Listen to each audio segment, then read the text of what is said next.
खासदार साहब ने जो आज घाटी के लिए सलाइन के बॉक्स दिए हैं, इसी तरह ऑक्सीजन का मसला उन्होंने हल किया था औरंगाबाद घाटी का, और इसी तरह हेल्थ डिपार्टमेंट में बहुत सारे काम अंजाम दे रही है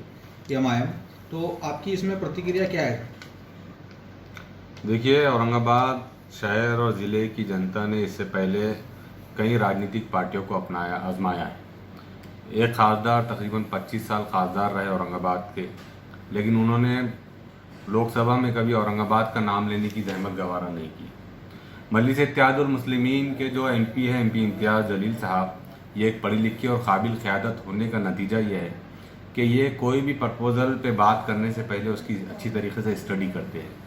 और कोई भी अधिकारी किसी भी नेता की बात को उस वक्त अहमियत देता है जब वो कुछ इशू बेस्ड बात करे। एमपी इम्तियाज़ जलील साहब ने इससे पहले जब वो आमदार थे तब भी ये मुद्दा उठाया था कि आप बड़े बड़े स्टेच्यू और बड़ी बड़ी इमारतें बनाने से बेहतर है कि आप शहर का, ज़िले का जो है तो एजुकेशनल सिस्टम को, हेल्थ सिस्टम को बेहतर बनाएं, ताकि ये अवाम की, जनता की एक बुनियादी ज़रूरत है। आप देख रहे हैं कि जब से एमपी इम्तियाज़ जलील साहब जब एमएलए थे तब उन्होंने 200 बेड का ख़ास तौर से लेडीज़ और बच्चों का एक अस्पताल बनाने का माशाल्लाह प्रपोज़ल भी पास करवाया है। इसके अलावा जब से पेंडेमिक का दौर चल रहा है, आप देख रहे हैं कि औरंगाबाद की किसी भी राजनीतिक पक्ष के किसी भी जिम्मेदार शख्स ने, किसी भी नेता ने कोई ऐसा ठोस काम नहीं किया है जितना अहम काम इम्तियाज़ जलील साहब ने किया है। सबसे पहले अगर मैं बात करूं तो औरंगाबाद में जब पेंडेमिक स्टार्ट हुआ था उस वक्त वेंटिलेटर की कमी थी। एमपी साहब ने अपने फंड से घाटी अस्पताल में वेंटिलेटर प्रोवाइड किए।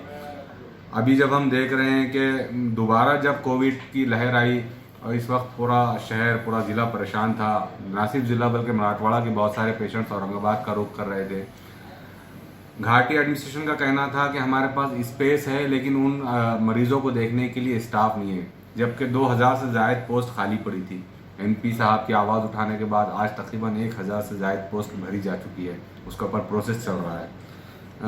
ऑक्सीजन प्लांट की कमी नज़र आ रही थी तो एमपी साहब ने फ़ौरन नुमाइंदगी की स्टेट गवर्नमेंट से, हेल्थ डिपार्टमेंट से, और माशाल्लाह यहाँ पर ऑक्सीजन प्लांट लगाए गए हैं घाटी अस्पताल में, जिससे शहर में ऑक्सीजन की किल्लत कम हुई है। इसी तरीके से आप देख रहे हैं कि एक गरीब शख्स को अगर कोविड होता है तो उसे रेमडेसिविर हासिल करने के लिए हज़ारों रुपए पे करना पड़ रहे थे। उसकी कालाबाजारी चल रही थी शहर में, मनमाने तरीके से अस्पताल और मेडिकल स्टोर जो है तो रेमडेसिविर की कीमत वसूल कर रहे थे। इस कीमत को रोकने के लिए, इस कालाबाजारी को रोकने के लिए एमपी साहब ने आवाज़ उठाई। उसका असर आप देख रहे हैं कि पिछले 2 दिन के अंदर तकरीबन 10 लोग ऐसे पकड़े गए, गिरफ्तार किए गए जो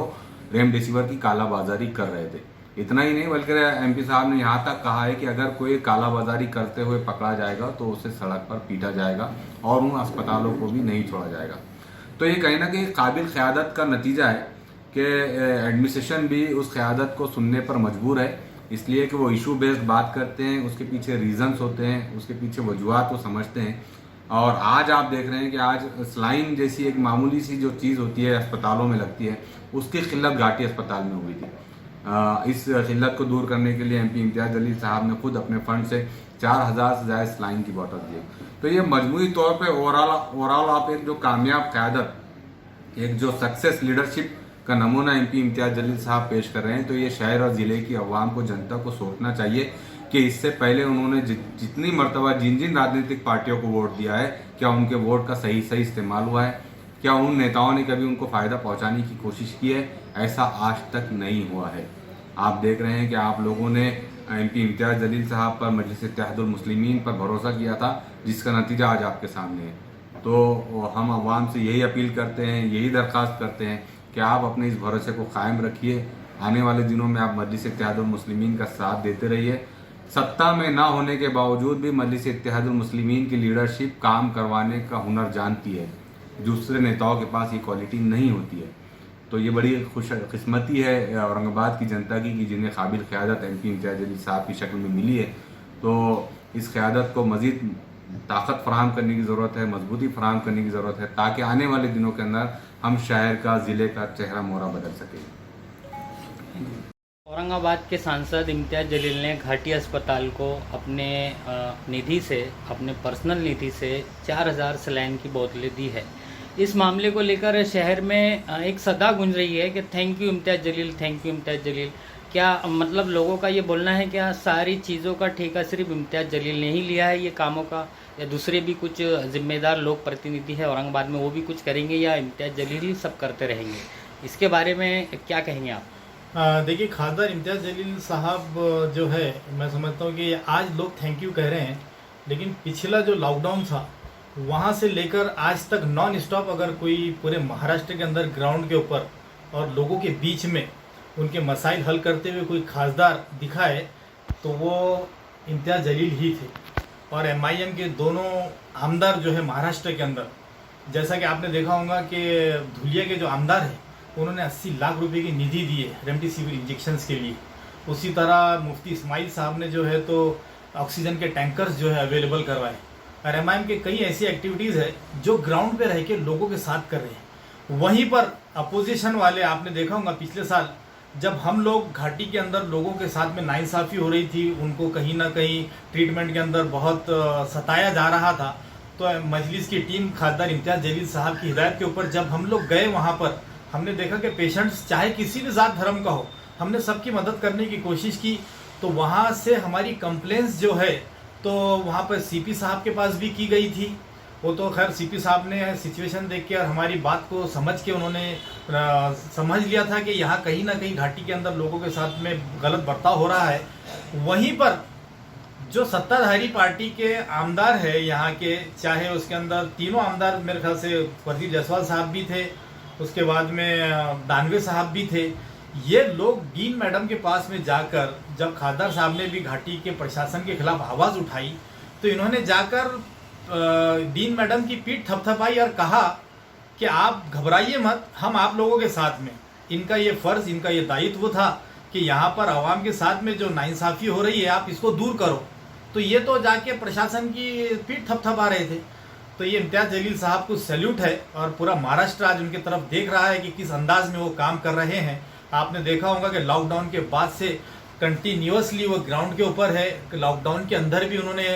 कम्युनिटी किचन चलाया और बहुत सारी ऐसी चीज़ें हैं जिसको उन्होंने शेयर नहीं किया, ना उसको वायरल करने दिया, कहा कि ये हर हमारा ऊपर वाले का ये मामला है। तो ऐसी कई चीज़ें हैं जिसमें इम्तियाज़ जलील साहब ने बहुत पैंडेमिक सिचुएशन नहीं है, उसके पहले से उनका ज़्यादातर फोकस स्वास्थ्य विभाग की तरफ ही रहा, जैसा 200 बेड का हॉस्पिटल रहो या घाटी से रिलेटेड कोई इश्यू रहो या स्मारक के बदले कोई अच्छा सा और हॉस्पिटल, यानी उनका पूरा फोकस औरंगाबाद के स्वास्थ्य विभाग की तरफ ही था। इस पर क्या कहेंगे आप? पेंडेमिक से पहले इम्तियाज़ जलील साहब ने 200 बेड का हॉस्पिटल सैंक्शन करवाया था और बड़ी अफसोस की बात है कि यहाँ के कलेक्टर और यहाँ के लोगों ने उतनी जगह गवर्नमेंट को नहीं बताई थी कि हमारे पास अवेलेबल है। उन्होंने उसको नेगेटिव में डाला था, लेकिन इम्तियाज़ जलील की लगातार कोशिशों के बाद वो 200 बेड का हॉस्पिटल एक तो तैयार हुआ। दूसरी बात आपको बताऊं कि 150 करोड़ की जो बिल्डिंग घाटी के अंदर बन के पड़ी थी, इम्तियाज़ जलील साहब की इतनी बारीक नज़र है हर सेहत के मसले के ऊपर जो है, तो उन्होंने ये सवाल किया मीडिया से कि ये जो बिल्डिंग बन के पड़ी है क्या वहाँ मुशायरा करना है या लावनी लगाना है। तो जब कहीं जाके गवर्नमेंट की मशीनरी हरकत में आई, इम्तियाज़ जलील साहब ने पूरे डिस्ट्रिक्ट के अंदर जो पोस्ट खाली है, और वो भी एक बहुत अहम समझता हूँ कि हॉस्पिटल्स की जहाँ पर सेहत से जुड़े मुद्दे होते हैं वहाँ की लगभग 2500 पोस्टें खाली थी। चाहे उसके अंदर कैंसर हॉस्पिटल हो, चाहे घाटी का अस्पताल हो, चाहे तालुका प्लेसेस के हो, कम से कम 2000 से 2500 के बीच में पोस्टें खाली थी। जब कहीं जाके गवर्नमेंट जागी और गवर्नमेंट ने वो अपॉइंटमेंट्स के लिए आगे आई, तो इम्तियाज़ जलील साहब, मैं समझता हूँ कि हमेशा से ही स्वास्थ्य के मामले हो, रोजगार के मामले हो या कनेक्टिविटी हो, ये सारे जो अहम इशू होते हैं जिससे सारे लोगों को फायदा होता है, हमेशा ऐसे मुद्दों पे काम करते हैं और मैं उनको सलाम करता हूँ। उनके विरोधियों को क्या कहेंगे आप? उनके विरोधियों को ये कहूँगा कि अगर आपको कुछ करना नहीं आता है तो बराए मेहरबानी इम्तियाज़ जलील साहब से, या जैसे हमारे आप देख रहे होंगे आज नेशनल मीडिया के ऊपर जाके देखिए असदुद्दीन अवैसी साहब जो हैदराबाद में उनके अस्पतालों के अंदर काम कर रहे हैं, ऑक्सीजन प्लांट लगा रहे हैं, कई लोगों को मुफ्त में इलाज करवा रहे हैं। यहाँ इम्तियाज़ जलील साहब जिस तरह ग्राउंड पे काम कर रहे हैं, MIM के सिर्फ 2 आमदार जो है तो वो जिस तरह काम कर रहे हैं, आप लोगों के सिर्फ वोट लेकर आप असेंबली में पहुंचे हैं, पार्लियामेंट में पहुंचे, उसका अगर हक आप अदा कर सकते हैं तो उनके बीच में आके उनके मसाइल को समझते हुए हल कर सकते हैं और वोटों का कहीं ना कहीं आप अपना कर्जा जो आपको लोगों ने दिया वो उतार सकते हैं। अहमद सर, आज इम्तियाज़ जलील साहब ने घाटी को 400 सलाइन उनके अपने निजी पर्सनल इसमें से दिया है और स्वास्थ्य क्षेत्र में भी उनका बहुत बड़ा योगदान है, जैसा कि ऑक्सीजन प्लांट रहो या भर्ती कराना रहो स्वास्थ्य विभाग में। तो इसको आप कौन से नज़रिए से देखते हैं? क्योंकि इससे पहले उन्होंने प्रशासन के कुछ निर्णयों का विरोध भी किया था, जैसा नाइट कर्फ्यू होगा या लॉकडाउन हो गया, और फिर एक तरफ से ये मदद भी उन्होंने आज की है। तो इसको आप कैसा देखते हैं? देखिए साहब, मैं शुक्रिया अदा करता हूँ खासदार इम्तियाज़ जलील का और साथ ही साथ मजलिस इत्तेहादुल मुस्लिमीन के क़ायद जनाब बैरिस्टर असदुद्दीन ओवैसी साहब का, जो उनका जो सिलेक्शन है कि आवाम को किस तरीके से जो है तो कैसे नुमाइंदगी जो है तो होना चाहिए, ये उनका सिलेक्शन एक बेहतरीन सिलेक्शन औरंगाबाद के लिए जो है तो मैं समझता हूँ कि इम्तियाज़ जलील साहब जैसी शख्सियत को पहले तो उन्होंने एमएलए की उम्मीदवारी दी थी और उसके बाद में उनके काम को देखते हुए और आवाम के बीच में उनकी जो है तो चाहत और जो उनके काम, उनका जो जज्बा, एक एम, एक टारगेट लेकर जो हो आवाम के लिए चलते थे, उसको देखते हुए फिर से उन्होंने जो है तो उनको खासदार का जो है तो उम्मीदवार बनाया और औरंगाबाद की आवाम ने एक पढ़े लिखे, समझदार, आवाम के बीच में रहने वाले और आवाम को समझ के लेके चलने वाले, उनके तकलीफ़ों को जानने वाले शख्सियत को जो है तो आज औरंगाबाद का खासदार जो है तो चुन कर दिया। अब मैं इल्ज़ाम तो नहीं लगाऊंगा कि पिछले खासदार गए, टाइम गया, सारी गए, लेकिन अब पिछले वक्त से भी ज़्यादा हम देख रहे हैं कि एक साल से जो कोविड का सिलसिला जो है तो पूरे मुल्क के, एक साल से ज़्यादा हो गया पूरे मुल्क में चल रहा है, तो बहुत ही संगीन हालात जो है तो इसके जो है तो हमारे सामने आ रहे हैं। औरंगाबाद में पहले भी खासदार हुआ करते थे, आज भी मैं समझता हूं कि हमारा एक खासदार को अगर छोड़ दिए तो उसके बावजूद जो है तो यहाँ पे राज्यसभा के जो है तो 2-2 एमपीज हमारे पास में जो है तो दूसरे पार्टियों के हैं, अपोजिशन और सत्ताधारी पार्टियों के हैं। कई एमएलएज हमारे पास औरंगाबाद शहर के अंदर मैं समझता हूँ कि करीब 6 से 7 एमएलए और एमएलसीज जो है तो हमारे पास में है, लेकिन सिर्फ और सिर्फ अगर नज़र आ रहा है तो खासदार इम्तियाज़ जलील साहब का जो है तो काम नज़र आ रहा है। ये काम पहले से भी हो सकता था, लेकिन किसी ने इसकी तरफ जो है तो तवज्जो नहीं दी। खासदार इम्तियाज़ जलील साहब ने मुसलसल जो है तो वैद्यकीय क्षेत्र जो है, जो मेडिकल है, फील्ड्स है, उसके अंदर जो है तो कंटिन्यूस वो काम करते आ रहे हैं। 200 बेड के हॉस्पिटल के लिए आपने देखा है कि खुद वो पार्टी बनकर जो है तो हाईकोर्ट के अंदर गए हैं। इस चीज़ को वो समझते थे और एक पढ़ा लिखा, समझदार और आवाम के बीच में रहने वाला शख्स ही जो है तो इस परेशानी को, इस तकलीफ को जो है तो समझ सकता है और उसको हल करने का जो है तो रास्ता निकाल सकता है। उन्होंने ऑक्सीजन का जो मसला आज पूरे मुल्क में हम देख रहे हैं इतना संगीन हुआ है, लेकिन औरंगाबाद के अंदर अल्हम्दुलिल्लाह ये कंट्रोल में है। सुपर स्पेशलिस्ट हॉस्पिटल की जो बिल्डिंग जो खाली पड़ी हुई थी उसको भी जो है तो उन्होंने चालू करवाया है। कई सालों से खाली पड़ी है, क्यों चालू नहीं होती थी? वहाँ पे ऑक्सीजन का जो है तो टैंक जो है तो वहाँ पर बैठा है, उनकी कोशिशों से कलेक्टर साहब ने जो है तो अब उसको जो है तो वहाँ पे इम्प्लीमेंट कर दिया है। जैसा आपने आज बताया कि ग्लूकोज जो है तो वहाँ पे नहीं है घाटी में, पेशेंट्स को बाहर से जो है तो परचेस करके लाना पड़ रहा है। तो आज अपनी जिम्मेदारी, अपना शहर, अपने लोग, अपना घर जो है तो उसको समझते हुए आज खासदार इम्तियाज़ जलील साहब ने जो है तो अपने ज़ाती खर्चे से जो है तो 4000 ग्लूकोज की बोतलें जो है तो घाटी प्रशासन को आज उन्होंने जो है तो ट्रक जो है तो मुहैया कराया है। तो मैं समझता हूँ कि एक बहुत ही एक अच्छी बात, एक अच्छी पहल और अच्छी मिसाल खासदार इम्तियाज़ जलील साहब ने जो है तो तमाम पॉलिटिशियंस और आवाम के सामने जो है तो रखी है। और मैं मुबारकबाद देता हूँ खासदार इम्तियाज़ जलील साहब को कि जो उनका काम है उसको सलाम है और आवाम हमेशा जो है तो इसको याद रखेगी और आवाम जो है तो मुसलसल जो है तो उनके साथ में खड़ी रहेंगी और आवाम की खिदमत जो है तो वो करते रहेंगे। जो विरोध को लगता है क्या औरंगाबाद जिला जो है हेल्थ के मामले में मजबूत होता जा रहा है, कोरोना के मरीजों को राहत मिल रही है? नहीं, मैं इसमें मुबारकबाद देना चाहूँगा कि औरंगाबाद शहर का एडमिनिस्ट्रेशन, चाहे वो इम्तियाज़ जलील साहब की आप उसको धमकी समझिए या उनके सजेशन या उनकी नसीहतें जो है तो एडमिनिस्ट्रेशन के लिए बार बार जो सामने आती है, बुरा तो उनको लगता है, कुछ अपोजिशन पार्टियों को भी बुरा लगता है कि वो धमकियाँ दे रहे हैं, लेकिन धमकियाँ नहीं, वो आवाम के हक के अंदर जो है तो बात करते हैं। अगर वो आवाम के हक में बात करते हैं तो हो सकता है किसी को तकलीफ हो, किसी को बुरा लगो, उनका जो है तो वो सजेशंस देने का और नसीहत करने का जो है तो तरीका गलत हो सकता है, लेकिन वो आवाम के हक में है। जो आवाम के हक में है, अगर प्रशासन और एडमिनिस्ट्रेशन नहीं सुनेगा तो वो उनका लहजा जो है तो सख्त होना ज़रूरी है, उसके अंदर सख्ती आना जो है तो बहुत ज़्यादा ज़रूरी है। और वो उन्होंने की है, जिसकी वजह से आज एडमिनिस्ट्रेशन भी काम कर रहा है, क्योंकि उनको कोई पूछने वाला है, कोई उनके ऊपर इल्ज़ाम लगाने वाला है, कोई वो देखने वाला है कि काम कर रहे हैं, नहीं कर रहे हैं, कहाँ पे जो है तो कमज़ोर हो रहे हैं। जो विरोधियों की आप बात करें, बीजेपी का एक सांसद भी है, राज्यसभा सांसद, एक आमदार भी है, तो क्या वो इस मामले में कोई काम नहीं कर रहे औरंगाबाद में, ऐसा आपका बोलना है? देखिए साहब, अब हुकूमती जो है तो भारतीय जनता पार्टी की है मुल्क में, और महाराष्ट्र का तो क्या कहना है कि यहाँ पे जो है तो 3 चक्कों की जो है तो रिक्शे वाली जो है तो हुकूमत हमारे पास में चल रही है। जो कभी अपोजिशन और कभी सत्ता में शिवसेना जो है तो हुआ करती थी, आज वो सेकुलर बनकर कांग्रेस और राष्ट्रवादी कांग्रेस पार्टी सेकुलर बनकर जो है तो शिवसेना के साथ में आज जो है तो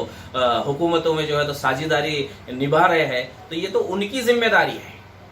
आज एक मजलिस इत्तेहादुल मुस्लिमीन का MP और महाराष्ट्र के अंदर मजलिस इत्तेहादुल मुस्लिमीन के सिर्फ 2 MLA, आज इनसे ज्यादा जो है तो इनकी जिम्मेदारी होती है, क्योंकि हुकूमत में बैठे हुए और हुकूमत के अलावा जो है तो अपोजिशन में बैठे, उससे ज्यादा उनकी जिम्मेदारी है, ताकि हुकूमत से उन्होंने मनवा के लेना चाहिए और आवाम को फैसिलिटीज देना चाहिए। मैं शुक्रगुजार हूँ मजलिस इत्तेहादुल मुस्लिमीन के खासदार और दोनों आमदारों को कि मुसलसल जो है तो आवाम के बीच में जो है तो वो काम कर रहे हैं। और मैं अपील करना चाहूंगा कि जो हमारे औरंगाबाद शहर के अंदर आपने कहा भाजपा के जो है तो खासदार, उसके अलावा मैं समझता हूं कि राज्यसभा की एक मेंबर राष्ट्रवादी कांग्रेस पार्टी की भी जो है तो हमारे पास यही है औरंगाबाद शहर के अंदर। उसके अलावा कई MLC हमारे पास में यहाँ पर है, कई MLAs हमारे पास में है, वो कर सकते हैं। सिर्फ उनके अंदर करने की जुस्तजू होनी चाहिए, क्योंकि यही वक्त है, आवाम को जो है तो आपकी जरूरत है, आपकी मदद की जरूरत है। आपके जो है तो आप इसी वक्त जो है तो उनकी मदद कर सकते हैं, उनके साथ में खड़े रह सकते हैं, ताकि वो हमेशा आवाम ने आपको दिया है, लेकिन ये वक्त है कि आप आवाम को जो है तो इसका वापस जो है तो कर सकते हैं, परत फेड़ इसकी जो है तो कर सकते हैं। और वो खासदार इम्तियाज जलील साहब और मजलिस इत्तेहादुल मुस्लिमीन बहुत ही अच्छी तरीके से जो है तो कर रही है। मैं इनसे भी यही उम्मीद रखता हूँ कि ये भी आगे चलकर आए, खासदार इम्तियाज जलील साहब के साथ में खड़े रहे, प्रशासन के साथ में खड़े रहे और आवाम को जो है तो इस बीमारी से, इस परेशानी से जो है तो बाहर निकलने में मदद करे। औरंगाबाद जिले के सांसद इम्तियाज जलील ने घाटी अस्पताल को 4000 सलाइन की बोतलें दी है, इस पर क्या प्रतिक्रिया देंगे आप? पहले तो मुझे ख़मर इकबाल साहब जो औरंगाबाद के मरहूम शायर थे, उनका एक शेर याद आया, ना मिला कुछ किसी की दुआ तो मिली, ना मिला कुछ किसी की दुआ तो मिली, मेरी किताब से दीमक को कुछ ग़िज़ा तो मिली। वैसे ही हमारे औरंगाबाद के रुकने पार्लियामेंट इम्तियाज जलील साहब, आप जानते हैं कि ना सिर्फ ये आप अस्पताल की बात कर रहे हैं, हर फील्ड में इम्तियाज जलील साहब का काम है तो काबिल तारीफ़ है। मैं समझता हूँ महाराष्ट्र में उनके जैसा कोई भी खासदार नहीं है। आप देखिए कि लोगों के मसाइल हो, लॉकडाउन का मामला हो, वक्त प्रॉपर्टी का मामला हो, या फिर अभी जो कोविड के अंदर जो हमारे पास मसाइल चल रहे थे, उसमें सबसे ज़्यादा अहम रोल अगर किसी खासदार ने महाराष्ट्र में अंजाम दिया तो वो हमारे औरंगाबाद के खासदार इम्तियाज जलील है। जैसे कि मिसाल के तौर पर आप देखिए कि आज उन्होंने घाटी अस्पताल को पहले भी जो मदद की थी वो भी आम थी, आज कई बोतलें दी गई है, वो भी एक आम बात हुई है। और साथ में आपने ये भी देखा कि जो जायदादें खाली थी घाटी अस्पताल में, उन्हें भी पुर करने के लिए इम्तियाज जलील साहब ने जुलूस निकालने तक की धमकी दे दी थी। लिहाजा इम्तियाज जलील साहब के अलावा भी आप देखें कि औरंगाबाद के अंदर 3 आमदार हैं, वैसे तो 8 आमदार 9 आमदार हैं, लेकिन 3 आमदार शहर के अंदर है। आज वो लोग कहाँ चले गए जो सवाल उठाते थे कि इम्तियाज जलील क्या कर रहा है? बहुत से लोग आवाज़ उठाते थे साबिक़ा में, जब हमारा एक ही आमदार था इम्तियाज जलील के रूप में, तब बहुत से लोग व्हाट्सएप और फेसबुक पे ये सवाल उठाते थे कि इम्तियाज जलील कहाँ है। आज औरंगाबाद में एक बीजेपी का नॉमिनेटेड खासदार है, 2 शिवसेना के आमदार है, एक एनसीपी का आमदार है और एक है तो बीजेपी का आमदार है, लेकिन सब लापता है। मैं समझता हूँ ये तो क्वारंटाइन हो गए पूरे लोग, ये कहीं दिखाई नहीं दे रहे। ये इतने खौफजदा है कि ये काम करने को तैयार नहीं। यहाँ पर औरंगाबाद में जो भी कुछ काम होता है, या तो मस्तान ग्रुप करता है, या कोई मुस्लिम जमातें करती है, या फिर मजलिस इत्तेहादुल मुस्लिमीन के वर्कर करते हैं, या मेरा खासदार करता है, और आपको शहर में कुछ नज़र नहीं आएगा। आज जो औरंगाबाद में कोविड की सिचुएशन थी बहुत कम हो गई, आज मरीज़ों की तादाद, इसमें भी हमारी ही जमात का अहम रोल है। और मैं मुबारकबाद पेश करता हूँ इम्तियाज जलील साहब को कि आपके काम से मराठवाड़ा भर के नहीं, महाराष्ट्र भर के लोग हैं तो मुतासिर है, और आप इसी तरह काम करिए और अजर की उम्मीद अल्लाह से रखिए, और अल्लाह आप पर बिल्कुल आपसे काम ले रहा है, और इंशाल्लाह मुस्तकबिल में अल्लाह आपसे काम लेगा।